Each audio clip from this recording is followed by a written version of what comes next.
suis un fan des haies. Moi, je pense qu'il faut qu'on en remette beaucoup avec les changements climatiques. Si on ne veut pas avoir des inondations partout, il va falloir qu'on s'y remette. Déjà pour couper le vent, pour limiter les effets de la sécheresse. Ça permet de délimiter les parcelles. De redécouper aussi le pâturage pour être plus efficient sur le pâturage. Moins gaspiller l'herbe. Ça apporte de la matière organique au sol avec les feuilles.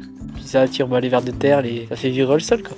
Un intérêt aussi au niveau de la pousse de l'herbe, puisque l'ombrage va permettre, quand il fait très chaud, d'apporter un peu d'ombre et de limiter la transpiration des plantes. De changer un peu la vision du paysage, moins des grandes étendues, des grandes plaines. Ça a un intérêt en termes de filtration d'eau, une haie. On améliore la qualité de l'eau potable qui est sur ces périmètres de captage. La diversité, elle est très importante, pour polliniser aussi ce qu'on implante. J'ai des problématiques avec des courants d'air à certains endroits qui vont être freinés par ces infrastructures-là.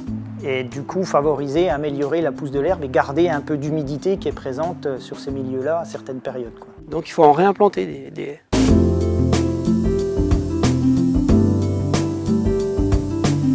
J'ai toujours été agriculteur, maintenant je suis à la retraite et je m'intéresse toujours au terrain évidemment. C'est la Bresse chalonnaise, entre la région de Buxy et de Châlons, c'est une plaine, c'est une bonne région, faut pas se plaindre. Faut dire la chose vraie, j'ai été un des premiers à restructurer l'exploitation, Et dans ce cadre-là, nous avons enlevé un certain nombre de haies existantes pour favoriser la mécanisation. Voilà, la mécanisation, c'est rechercher la longueur, pas la largeur si on peut, mais la longueur pour que le matériel ait du rendement. Maintenant que c'est fait, il serait intelligent, même utile, de replanter des haies qui tiennent compte de cette mécanisation et des drainages. Dans d'autres axes, dans d'autres schémas d'implantation, pas à l'ancienne, puisque l'ancienne, c'était pas possible, c'était des petites haies qui se croisaient partout. Il n'y a plus qu'à cultiver avec des chevaux, comme autrefois. C'est pas incompatible d'implanter des haies qui tiennent compte des nouvelles structures d'exploitation, des nouveaux parcellaires, comme on dit.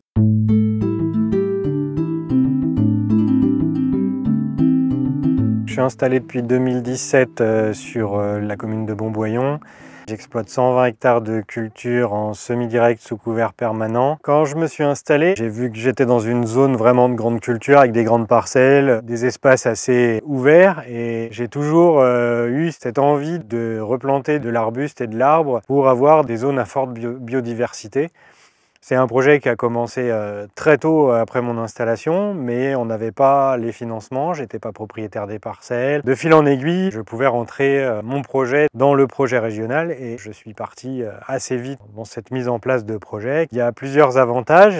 Il y a un avantage au niveau de l'espace et de mes voisins, mais aussi pour la biodiversité, pour le gibier, le petit gibier notamment. Toute cette biodiversité-là a un impact sur le parasitisme des cultures, donc c'est dans cet objectif-là que ça avait été fait. On va voir au sortir de l'hiver comment ça évolue, s'il faut regarnir un peu, refaire évoluer tout ça et voir si on peut en réimplanter d'autres.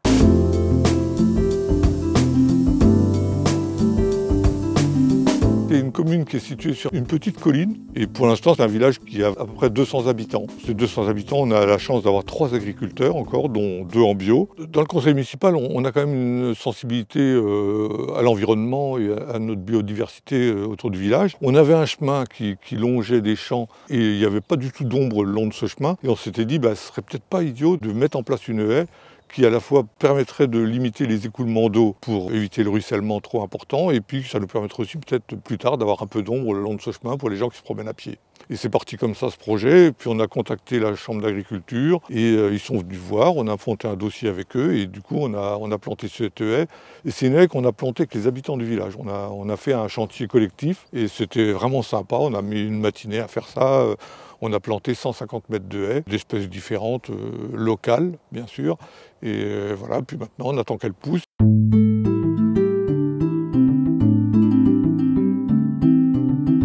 est dans le Val de Saône, petite commune de 1600 habitants, où il y a encore une dizaine d'agriculteurs. Je suis installé depuis 25 ans. Et quand j'ai repris derrière mon papa, pas mécanisé, il fallait qu'il entretienne les haies à la main.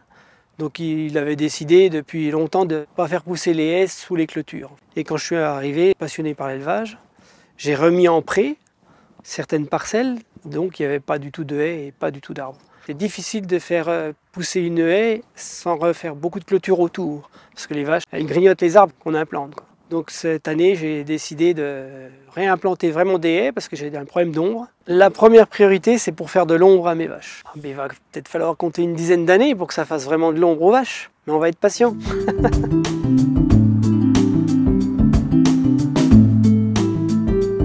La Chambre d'agriculture aide techniquement les agriculteurs à monter des dossiers, que ce soit techniques ou administratifs, pour pouvoir prétendre à des financements de plantation de haies. J'ai profité de l'aide pour implanter ces haies. Les haies, on peut assurer une valorisation économique des haies, participe au bien-être de la population de son exploitation aussi. On n'a pas un retour sonnante et trébuchante parce qu'on a planté des haies une année ou 2 années après. Ça va être un investissement aussi sur plusieurs décennies. Il faut bien le raisonner comme ça. Il faut que ce soit beau, mais il faut qu'on en puisse en vivre aussi. Une méthode ancestrale, donc qui a fait ses preuves par le passé. Pourquoi faut y aller? On parle de dérèglement climatique, de changement climatique. La haie, c'est source de captation de carbone. Belle image aussi par rapport au grand public, non, et on a tout pour faire. On va en remettre?